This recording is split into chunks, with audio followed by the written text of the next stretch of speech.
Hello, and welcome to this brief introduction to Mytholia. My name is Tony, or Rebellion Leader, inside the game. I'd like to show you the basic features of this game, how it works, and how you get started. Mytholia is a new free strategy browser game that you can play anytime from anywhere on the internet. Basically, you build your own kingdom in it, and you build it with raw materials and manpower. Now this is the very first village of my new kingdom, and here at the top of the screen we see the different types of raw materials that exist.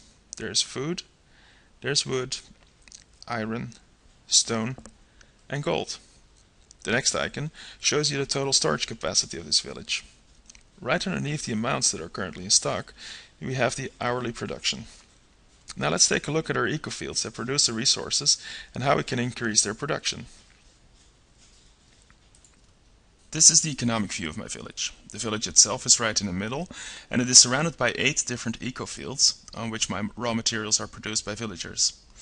As I mentioned, there are 5 different types of raw materials we need to gather, and there are in fact 5 different terrain types to do it on. In this particular village, I have grass, forest, rock, and iron deposits.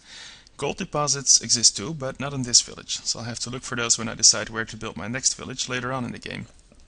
Now let's click on one of these fields and find out a little more about it. This one's a forest. My lumberjacks are hard at work, and here's their hourly production. We want to increase the production, so we can upgrade this field by clicking this button. That's the cost price, and it'll take an hour and a half to complete. Click.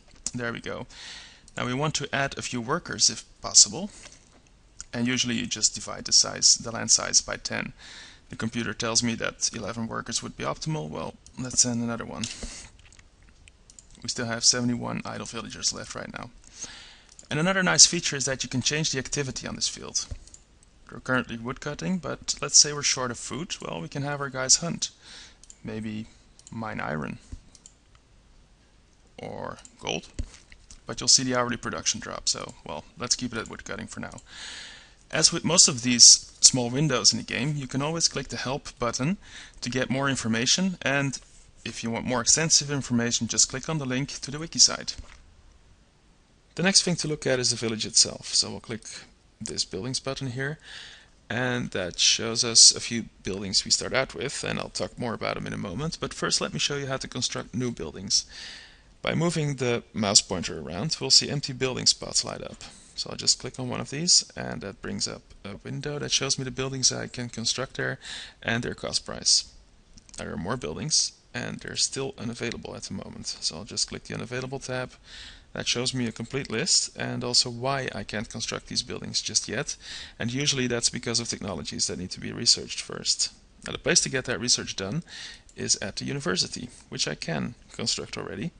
And let's do that. Now scholars will be trained here and put to work. The building's not ready yet, but we can already have a quick peek inside. Look at the technology tree. And it looks like those scholars will have quite a bit of work to do. Okay, another building we'll need is the barrack. We'll need to train soldiers there and either fend off incoming attacks or attack other people.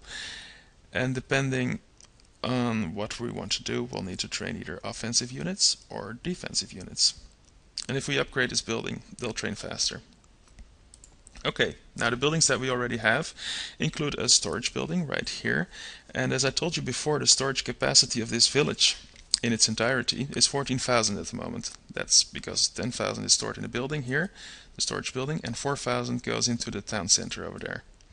Now 14,000 means we can store 14,000 of each type of raw material inside this village. Now I'm already at 14,000 with my gold, so that means that all the extra gold I produce is lost. I'll either need to spend some real quickly or expand my storage building. So we'll see how that goes.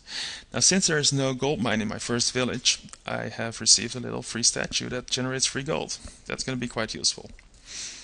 Another building we have is the town center, and that's where we train extra villagers. Now at the moment we still have 72 idle villagers, so we don't really need to train any just yet, but we will eventually, and we'll also need to upgrade this town center to increase the population limit, which is right here. Next up is the Pantheon, and that's where priests and villagers will pray to generate favor with the gods. Now that favor will earn me god power credits that can be spent on something useful. Over here, click. So we can either double the economic production or make our troops tougher, stop incoming attacks. Lots of interesting stuff. And let's try this out and double my food production, for example. It's at 198 per hour at the moment. We'll click here. It'll set me back 2 God power credits, but oh well. Click. And there you go. Rain until blah. And there's that double production. Okay. Now finally there's an embassy here where my diplomats work. And every couple of days the embassy will receive a few refugees, which are in fact free new villagers. But there are also missions that I can complete there. Let's click here, and that shows me a complete list.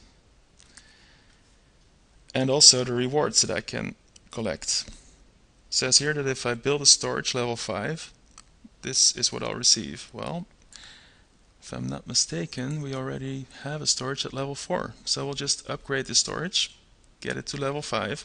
It'll take an hour, and then I'll be able to go back to the embassy, missions, and click this check missions button and collect my reward.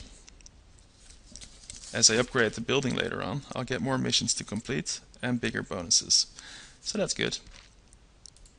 Okay guys, so here's the map, and let's click this. Here we'll return to my village, shown here with a nice little yellow banner on it. And here we have the eco fields that I control from my village: grass, forest, rock, iron deposits. This is where I'll go to find a nice suitable location for my next village. And I'll be needing gold deposits, so here's gold. I might actually start that new village right on top of this mountain. I'd control the surrounding eco fields again, and they include gold. So let's click on this mountain. I can choose how many villagers I want to send over. That's the cost price of the new village. I'd click this button, and that's all there is to it. This is a temperate climate zone, but there are also tundra areas, desert areas, and if I'd start a village over here, obviously it would produce less food, but it would produce more metals and stone. So depending on what I need, that might actually be a good idea to start a village there. Another thing I need to keep an eye on, though, is what my neighbors are up to. There are literally thousands of other villages and players on this same map. Now, some are barbarians, such as these guys, and they're maintained by the game itself. You can attack or raid them for their resources, but keep in mind that if you attack them a lot, they may decide to retaliate, counterattack. Some of them guard relics, or treasures, which could be very valuable and provide an added bonus if captured, so keep that in mind. You can just click on a village, find out about it. Ah, this guy's got a relic. Make them in handy. But there are also thousands of real people playing this game, and if you click on a village, you can find out a little more about these guys. This guy's Swedish, that's his military rank, which tells you if he's got a lot of army or not. Here we have a Polish guy, and finally a Canadian neighbor as well. Well, we can send them email and talk to them, say hi, form an alliance perhaps, or if we're in a bad mood, we can just attack these guys and take their resources. It sort of depends on the situation and your personality, I suppose. Now, for extra advice and information, you should check in with your advisors from time to time. They pop up right here, and they will either give you general tips, but sometimes they'll also examine your village to give you tailor-made advice. So just click on them. They'll usually have something interesting to tell you. Okay, that's all for now. Thank you for watching this video. I hope you'll try out this game and enjoy it as much as I do. Thanks again. Bye-bye.